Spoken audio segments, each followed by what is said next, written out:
¿Recordáis, mis queridos seguidores, aquel momento escalofriante en el que el sargento Burdina irrumpió en el laboratorio? Sus ojos, dos cuchillas delgadas e implacables, se posaron primero en Toño, luego en Manuel, y el silencio cayó como un telón en una tragedia griega. El laboratorio, símbolo de innovación, de un futuro posible, en ese instante se convirtió en un teatro del engaño.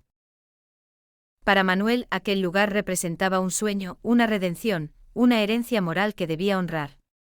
Para Toño, en cambio, parecía más una oportunidad que había que manejar con cautela, un vehículo para intereses poco claros. Toño, con su habilidad para distorsionar la realidad y navegar por los pliegues de la legalidad, veía el laboratorio como un simple instrumento, un trampolín hacia quién sabe qué maniobras oscuras. Y fue precisamente en esa fractura entre idealismo y ambigüedad donde comenzó a abrirse el abismo. Era una colisión inevitable entre dos mundos, dos visiones opuestas, la de quien construye y la de quien se aprovecha. La preocupación de Toño era palpable. Ojos vidriosos, manos sudorosas, respiración agitada.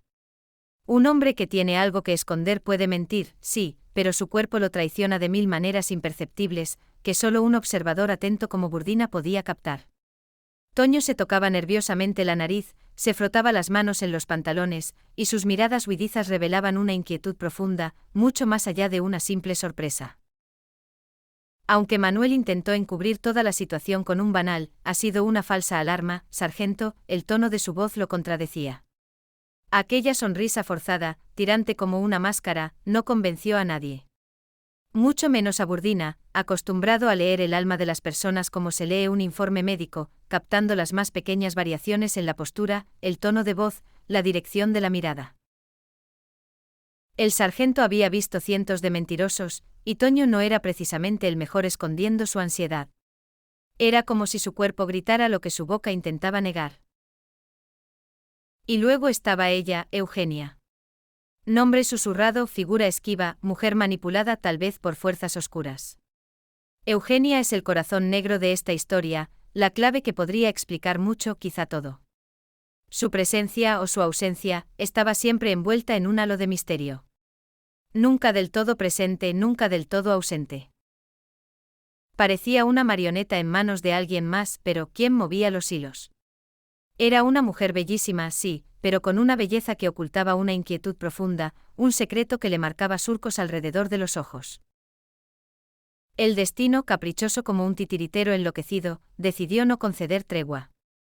Una llamada anónima a la comisaría de Valverde dejara hecha más leña al fuego. Es una alarma que, para quien sabe interpretarla, huele a trampa.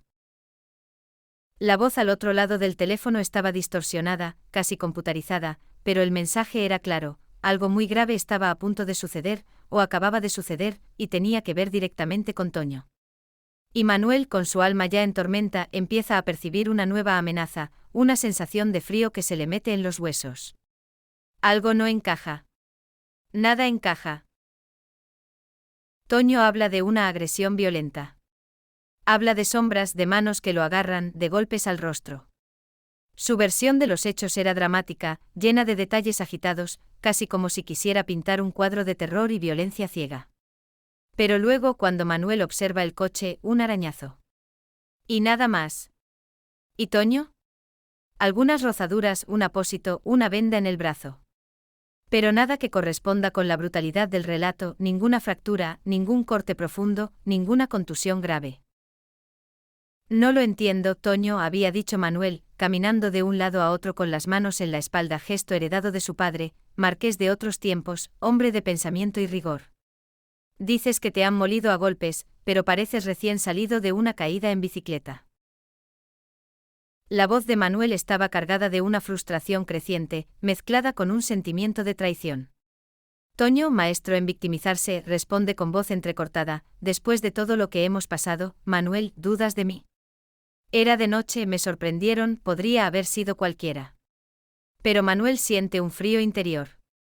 Una voz interior cada vez más insistente que le susurra: no confíes. Era la voz de su conciencia, la que lo había guiado desde niño, y que ahora gritaba al engaño. La confianza que había depositado en Toño, pedazo a pedazo, se estaba desmoronando miserablemente, dejando espacio a un vacío imposible de llenar. Y entonces, una vez más, toma el teléfono. Marca lentamente el número del sargento. Sargento Burdina, necesito su ayuda. Otra vez. Manuel sabía que no tenía alternativas. Era como un náufrago que se aferra a la última balsa, pese a la tormenta. Burdina era su única ancla de salvación en un mar de mentiras. Del otro lado, Burdina guarda silencio, escucha con su habitual calma quirúrgica, como si quisiera absorber cada vibración de la voz de Manuel, cada vacilación, cada palabra no dicha. Luego responde: cuénteme todo, señor Manuel. Sin omitir nada. Su voz era baja, ronca, pero infundía una extraña sensación de control, una promesa implícita de querer llegar hasta el fondo de la verdad. Era el llamado al orden, a la lógica, en un mundo que parecía haberse vuelto loco. Y es aquí donde se abre un nuevo capítulo. Porque detrás de la supuesta agresión se esconde algo más profundo. Hay detalles que no coinciden. Días antes, Toño había hecho una retirada considerable de la cuenta empresarial. ¿El motivo? Desconocido. Se hablaba de decenas de miles de euros, una cifra que podría haber hundido a una empresa ya tambaleante. Eugenia, mientras tanto, ha desaparecido. Móvil apagado, abandonó su domicilio a toda prisa, casi como en una huida desesperada. Los vecinos hablan de una mujer asustada, inquieta, vista discutiendo acaloradamente con Toño en varias ocasiones. Algunos juran haberla visto llorar desconsoladamente, otros relatan gritos provenientes de la casa, cristales rotos y silencios repentinos. Pero nadie quiere hablar. Todos temen algo o a alguien, con una intensidad que va más allá de la simple discreción. Se rumorea de amenazas veladas, de individuos extraños merodeando la casa de Eugenia en los días previos a su desaparición. El sargento Burdina, mientras tanto, investiga. Y lo que descubre es un entramado de relaciones peligrosas, correos encriptados que hablan de transacciones offshore y de inversiones fantasma, nombres nuevos: Gustavo, un intermediario conocido en los ambientes más turbios de la capital; la Marquesa, figura enigmática y poderosa, tal vez ligada a una antigua familia noble venida a menos; y el Círculo de Toledo, una organización secreta de la que se sabía poco, pero que parecía moverse en las sombras, orquestando negocios ilícitos y lavando dinero sucio. ¿Una organización? ¿Una red?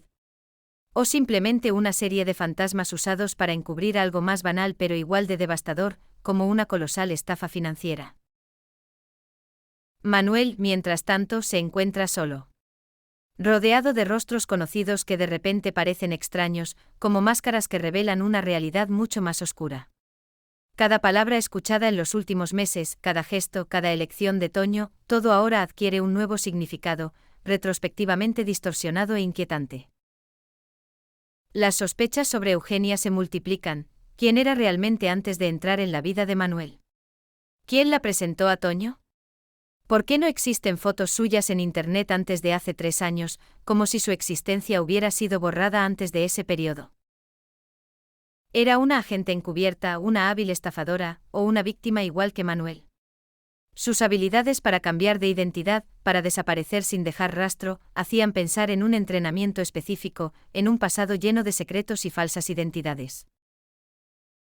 El sargento, por su parte, pone en marcha todo su arsenal investigativo. Y al hacerlo comienza a vincular casos que antes parecían aislados.